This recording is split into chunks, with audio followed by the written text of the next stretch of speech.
Welcome to our latest tutorial on how to view your comments history on Instagram. Whether you're looking to revisit old comments or keep track of your interactions, we've got you covered with the simple steps to access your comments history on Instagram.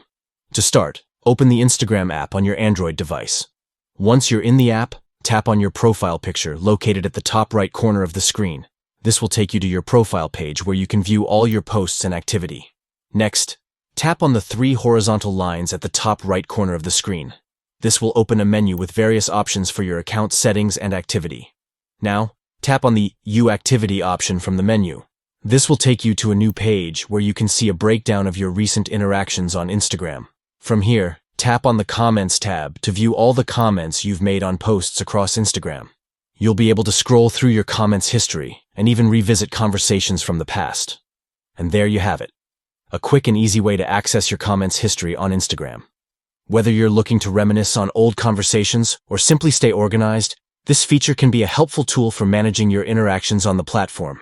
So next time you're curious about your comments history on Instagram, just follow these steps to access all your past interactions. Thank you for watching and stay tuned for more helpful tutorials on social media platforms.